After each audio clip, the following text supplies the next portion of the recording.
हाय, नमस्कार. मी शीतल किचनमध्ये तुमचं खूप खूप स्वागत आहे. हा माझा यूट्यूबवर पहिलाच व्हिडिओ आहे. तर म्हटलं पहिल्या व्हिडिओची सुरुवात गोड पदार्थाने बनवावी. आज मी बनवणार आहे काजू, पिस्ता आणि खव्याची मिक्स बर्फी साध्या आणि सोप्या पद्धतीने. व्हिडिओ आवडल्यावर लाईक आणि सबस्क्राईब नक्की करा. बाय. नमस्कार.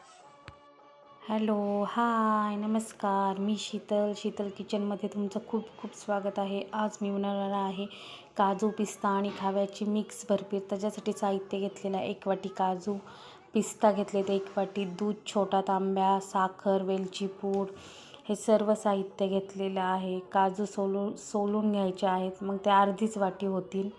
चला तर मग पाहूया कशी बनवायची ते.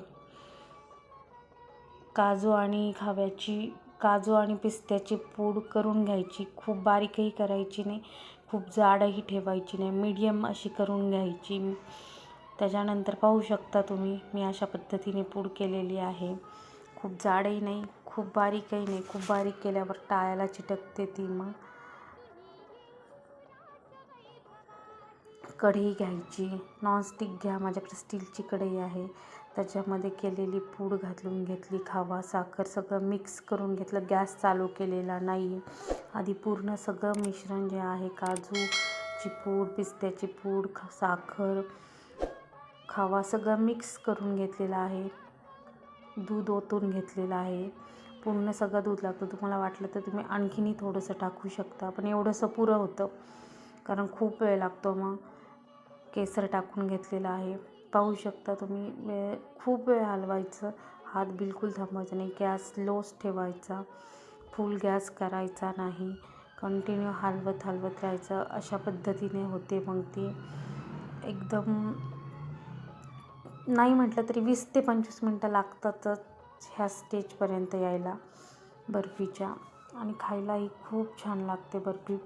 पाहू शकता मिश्रण. आणि कढई जेव्हा सोडतं तेव्हा समजायचं तूप वेगळ्या साईडला होतं. तुपाचा वापर मी केलेला नाही, खव्यामुळं तूप सुटलेलं आहे. पाहू शकता अशा पद्धतीने मिश्रण झालेलं आहे. कंटिन्यू हलवत राहायचं, खाली लागून द्यायचं नाही. माझ्याकडनं लागलंही होतं थोडंसं, स्टीलची कढई असल्यामुळं. तुमची नॉनस्टिकची कढई असल्यावर नाही लागणार. मग अशा पद्धतीने मग गोळा तयार होतो. पाहू शकता तुम्ही. तुम्हाला वाटलं तर तुम्ही इथे एक मोठा चमचा तूप टाकू शकता, म्हणजे चिटकणार नाही तुम्हाला वाटलं तर. नाहीतर काहीच गरज नाही, तुपाची गरज लागतच नाही. तूप शेवटी ताटाला लावायला लागतं फक्त थोडंसं, बाकी तूप हे लागतच नाही आहे. पाहू शकता तुम्ही अशा पद्धतीने गोळा तयार झालेला आहे. मी नंतर पोळपाटाला तूप लावून घेतलं. वाटीच्या साहाय्याने करून घेतली वडी, थापून घेतल्या. पाहू शकता तुम्ही. नंतर तुमच्या आवडीप्रमाणे जे तुम्हाला ड्रायफ्रूट्स आवडतात ते तुम्ही टाकू शकता. नंतर ते पोळपाटावर झालं नाही म्हणून मी ते प्लेटमध्ये काढून घेतलं आणि मग ते परत करून घेतलं मी.